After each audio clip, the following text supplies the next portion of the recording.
Hello there, and welcome to the Lost episodes of Dean of Doom, where we explore the Doom community's deepest reaches. Today's episode will be dedicated to Firefly, a 7-map challenge WOD released by Eater29 in 2024. Firefly was originally conceived as a Stardate 20xd6 homage, complete with green to purple palette swaps, but became a predominantly orange set after Eater had to choose a new theme to accommodate Ramp 2023, to which this set's map 1 was also submitted. After the standalone Mudman, Firefly was Eater29's debut project, which makes the virtuosity of its combat and art direction all the more impressive. This is the fruit of a generation raised on optimized slaughter and high-performance visuals, and it makes its inspirations and target audience clear from the word go. If you're the type to seek relief from life in the bosom of Sunder, Sunlust, or Abandon, then you'll cozy right up to Firefly. Standard Dean of Doom rules for this one. No need to recap, let's just get into the action. I played Firefly with DSDA Doom due to its MBF21 compatibility. Now to the WOD.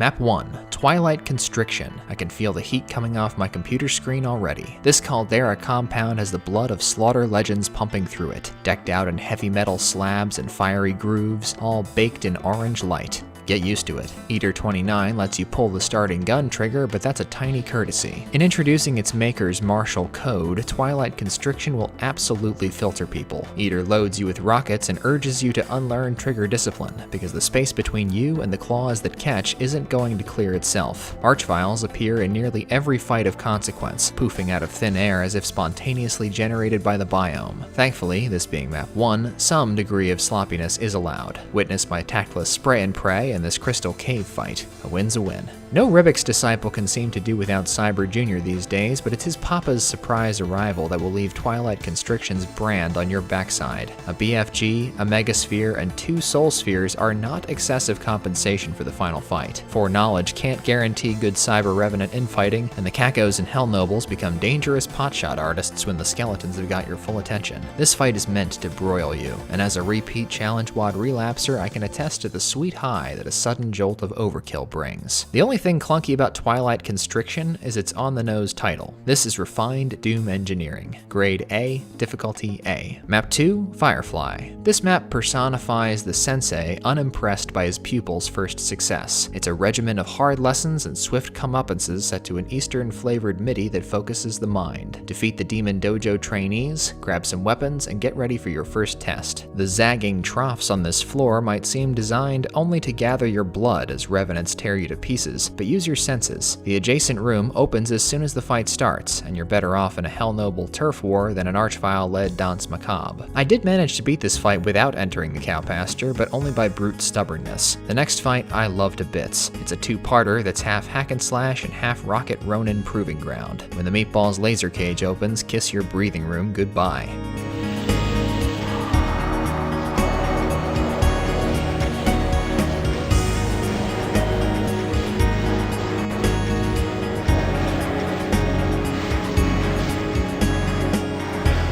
It's made my life better to turn the other cheek to all pain elemental related treachery. Even with the plasma rifle that any key unlocks, I consider the orange path slightly harder than the red path. This searing shoreline crossfire brings Fractured Worlds to mind for difficulty and aesthetic reasons, and the follow-up encounters are harsh to those who shoot from the hip. The Barons will shield you while you tread imps in the first part, and I find it's best not to let the fella with insta-kill potential live any longer than necessary. Appreciating the lamp decoration in the orange key antechamber unlocks a few courtesy rockets for the inevitable reprisal. I forgot Firefly had baby cyber demons until I replayed it for this episode, and I must have blocked them out of my memory because of fights like this closer. The messy full-court press of big bodies pegs the pressure gauge when 3 yellow goats and a bunch of revenants arrive. Unless you fastidiously guarded your Megasphere and plasma, death will be whizzing past your ears and pumping out of the muzzle in front of you. No mistakes allowed. What Eater29 borrows from Nirvana, Gazebo, and Ribix is borrowed with love and executed immaculately. Grade Grade A, difficulty X-.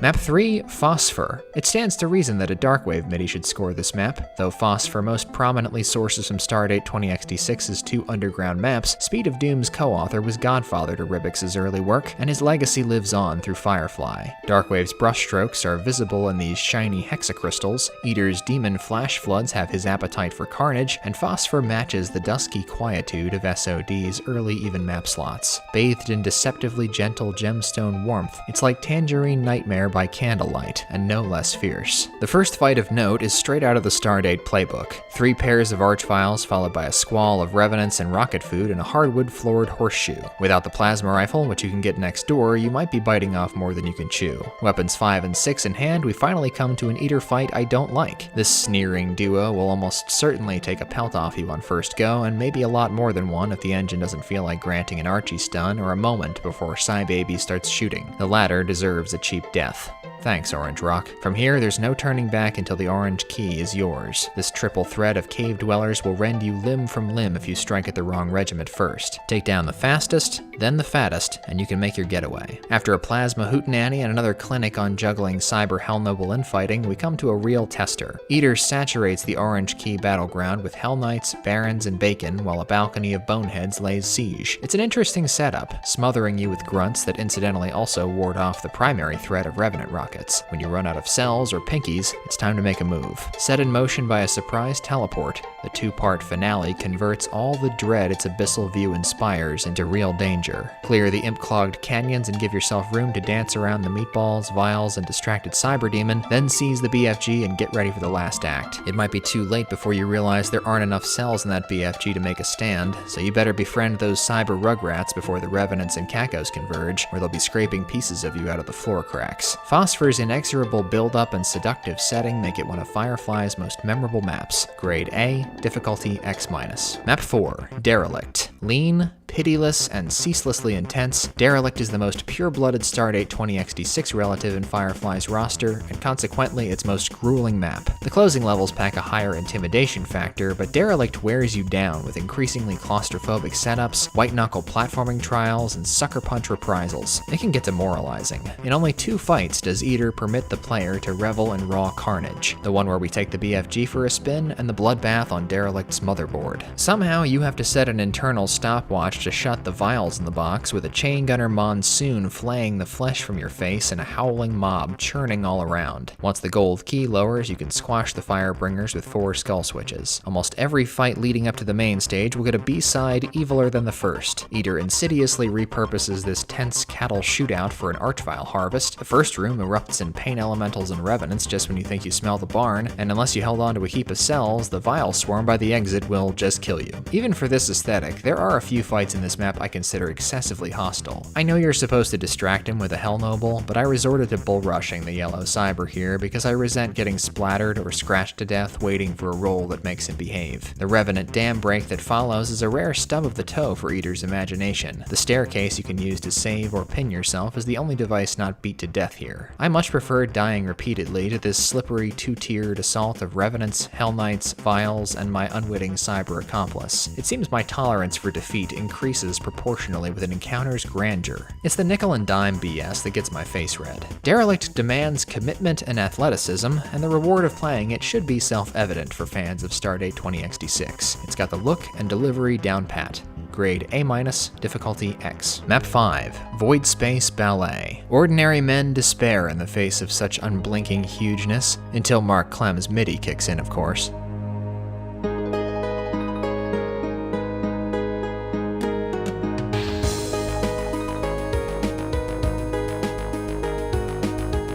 By now, Eater has dispensed with all combat pleasantries and zeroed in on that perennial slaughter god aesthetic of monochrome, metal, and menace. In a realm so primitively obsessed with death, the singleness of color reflects our absolute concentration on survival. All that exists is the fire in our hearts, the darkness surrounding, and cold steel. I prefer Void Space Ballet's higher numbers to Derelict's higher temperature. Using the plasma as a melee weapon is still required, but bigger demon outfits need bigger spaces, and that means means more available floor. When the game becomes about slipping past herds of hungry livestock for a devastating strike at the flank, or knifing through corkscrews of Revenant rockets until they draw Cybe's ire, that's when I'm in my happy place. There's a golden ratio of square footage, kill count, and firepower that allows me to surrender to the chaos and not beat myself up too much when I die. Eater hits this quotient several times in Void Space Ballet. This corridor squash gives you an underbelly of imps to carve through as the formations tear themselves apart. The Yellow Key Arena's gushing orange slice teleporters rule out rocket launching in seconds, and the promised titular set piece will strip you of all inhibitions. Luckily, the tempestuous part of this fight will extinguish itself so long as you're pumping orange tracers toward the center and moving in a circle, but the dismount, involving rogue rockets, lost souls, and a bit of platforming, makes me very uneasy. The BFG emboldens Eater to construct wilder waves of demons upon which to set you surfing, amplifying the fickleness of fate. Case in point, the Archviles mixed into the skeleton and Caco blockade and the dogleg corridor make you gamble with every orange ball. The small platforming sequence right before the last hurrah is a metaphor for how to play this WAD. You can't think about how dangerous it is. You just have to go with the flow. In the final eruption, I thought about it 10 times. It's a pounding rain of cyber demon rockets and a twisted thicket of limbs and jaws and fire. There's just no making sense of it.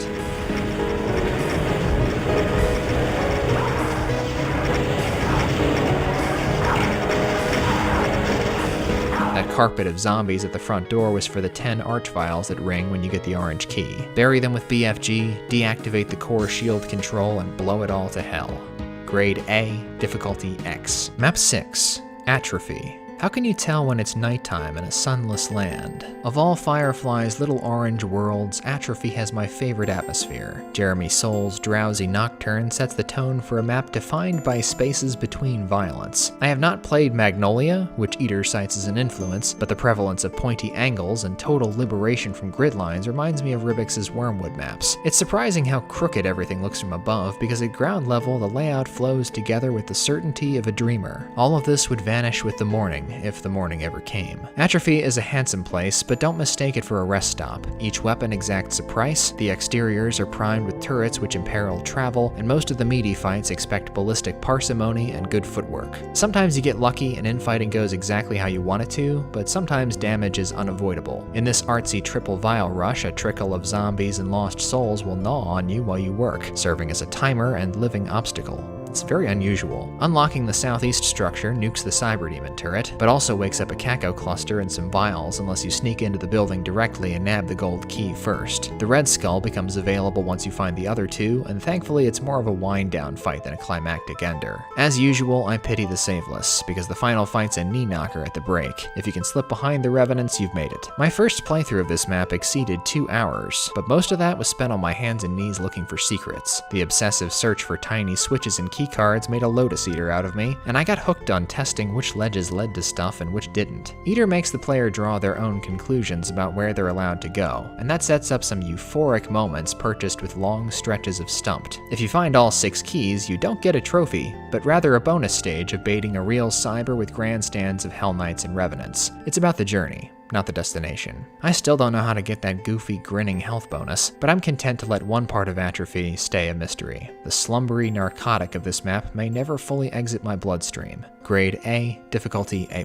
Map 7, Syzygy. A cataclysmic alignment of insane gazebo, bemused in Eater's own murderous imaginings, Syzygy registers planet-splitting power on the Richter scale. This is right up my alley. I've beaten Old Sunder and toured Abandon twice, but even with the buildup of maps 1 through 6, I had to put Syzygy down midway to catch my breath. When the text file says could take over an hour to beat, it means in-game time. Recording my second playthrough took over 2 hours, and I had a number of fights go better than expected. There are no gimmies in Syzygy. Even the pauses between fights sometimes suffer evil interruptions, and it's not just the relentless doses of shell shock. There's something intrinsic to the visuals in these kinds of maps that takes a toll on you. Cascades of stair builder ceilings and floors, gaping arches, avalanches of blocks and hexagon crystals, crystals, explosions of pure color, smoldering oranges seeping and pulsing and scrolling through the iron-wrought exoskeleton of spaces vast enough to swallow the sound of gunfire. It's exhausting just to look at, and that's without the demons in it. Don't get me wrong, individually these fights are delicious for the slaughter connoisseur. Designed to drown the uninitiated, the second fight clogs your safe space with Hell Knights while unleashing foot soldiers, flyers, and 2 cyber juniors outside. Embedding archviles in the rank and file has been an Eater staple throughout Firefly, but Syzygy is particularly brazen on that front. This cattle and chain gunner crossfire gets too hot to handle unless you snuff out the second pair of vials pronto, and the audacity of this grand hall procession takes me aback. 2 cybers, a whole court of revenants on the stairs, an army of nobles backed by 4 vials, I think, a goddamn air raid, and some loose macubi. This is all pre-BFG. It took me 10 solid minutes to save Scum victory in one fight I'd almost call filler because it's relatively small and undramatic. Revenants vie fiercely for attention with 2 pesky vials that invariably roast you with their first moves, and the macubi, floaters, and jutting stuff make it difficult to move freely. My heart goes out to the poor saps who blunder the pain elementals in this platforming intermission. They missed a chance to blunder 3 dicey strafe jumps down the stretch. After that, you have only to endure 1 imp-rocketing festival and a carousel crucible of boneheads and big mouths before the unveiling.